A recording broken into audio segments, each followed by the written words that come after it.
राष्ट्रीय ध्वज को फहराने के कई नियम हैं। इसे सूर्यास्त के बाद जब सूरज निकल जाए तब झंडा लहराना चाहिए। अगर आप सोच रहे हैं कि झंडा को फहराएं नया नया, तो आपको सूर्योदय से पहले बाद करना पड़ेगा, जब सूरज निकल जाए तब। और सूर्यास्त के बाद उतार लेना चाहिए, अगर ये किसी बिल्डिंग पर है तो। नहीं तो अगर पब्लिक प्लेस में है, किसी मैदान में है, रेलवे स्टेशन पे है, तो उसके लिए नहीं। लेकिन अगर किसी पब्लिक प्लेस पर है तो उसे सुबह जैसे उतार लीजिए। अंधेरा अंधेरा में झंडा नहीं लहराना है, बस सिंपल सा कंसेप्ट, अंधेरा में झंडा नहीं। अब सूरज उगने के बाद और सूरज डूबने से पहले आपको झंडा हटा लेना है। झंडा में जब भी कोई आदमी रैली वगैरह में चलेगा तो झंडा उसके दाहिनी हाथ में होना चाहिए, और अगर थक गया है तो दाहिनी कंधे पे इसे झंडा ले।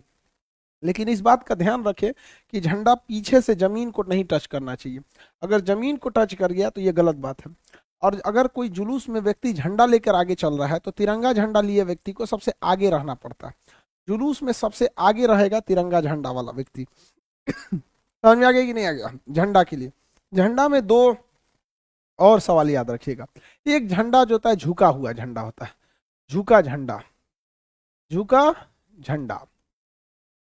झुका हुए झंडा को हम लोग ऊपर से थोड़ा नीचे फहरा देते हैं।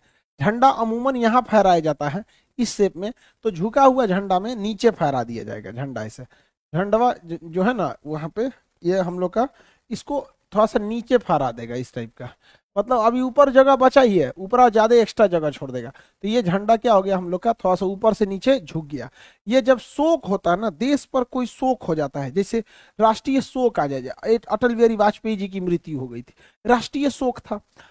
एपीजे अब्दुल कलाम की आकस्मिक मृत्यु हुई, राष्ट्रीय शोक। इंदिरा गांधी की हत्या हो गई, राष्ट्रीय शोक था। तो जब कभी भी राष्ट्रीय शोक होता है तो उसके लिए क्या किया जाता है, झंडा को थोड़ा सा ऊपर से झुका दिया जाता है।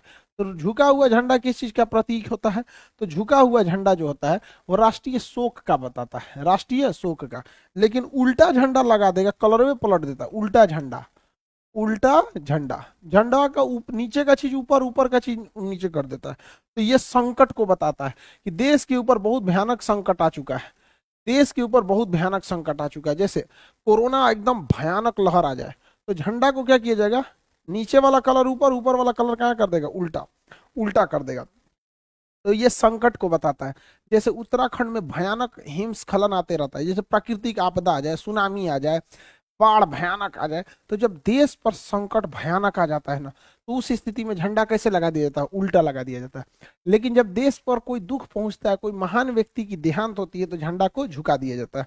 याद रखिए, झंडा का प्रयोग कभी भी पताका के रूप में नहीं कर सकते, कभी भी इसका प्रयोग पताका के रूप में नहीं कर सकते। देखिए, झंडा जो होता है इस शेप में होता है, और जो धार्मिक झंडे होते हैं वो पताका के शेप में होते हैं, इस शेप में।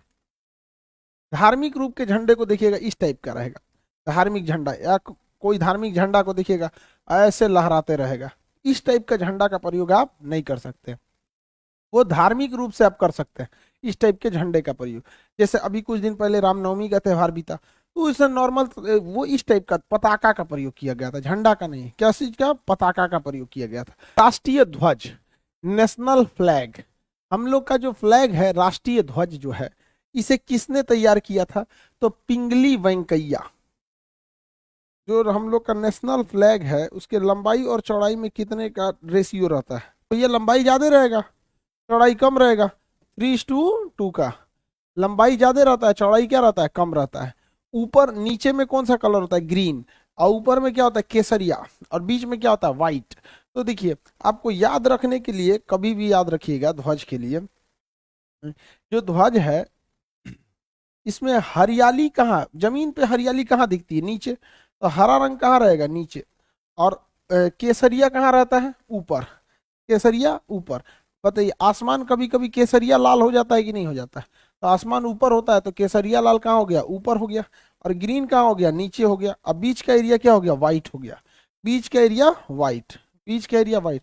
गड़बड़ कब करते हैं लोग, गड़बड़ कर देते हैं लोग कि उलाट देते हैं लोग। भाई, राष्ट्रीय जब संकट आ गया रहता है ना, देश पर भयानक संकट आ जाता है, तो झंडा उल्टा लगा दिया जाता है। भाई वाला उलाट के कहाँ भेज दीजिएगा, ऊपर भेज दीजिएगा। राष्ट्रीय संकट की स्थिति में, राष्ट्रीय संकट की स्थिति में यहाँ पर। और इसके अंदर नीले रंग की एक अशोक चक्र बनी रहती है जिसमें 24 तीलियां होती हैं, जो ये बात को बताती है कि देश को 24 घंटे निरंतर आगे बढ़ते रहना चाहिए। 24 घंटे निरंतर आगे बढ़ते रहना चाहिए राष्ट्रीय ध्वज में। राष्ट्रीय ध्वज को 22 जुलाई 1947 को अपना लिया गया था, आजादी से पहले। ये डेट हमेशा पूछेगा, याद रखिएगा, ये लंबाई चौड़ाई है। तो बच्चों वाला क्वेश्चन नहीं पूछता है कितनी तीलियां होती हैं, तो 24 घंटा को बताने वाली 24 तीलियां होती हैं, ये बच्चा वाला क्वेश्चन हो जाएगा।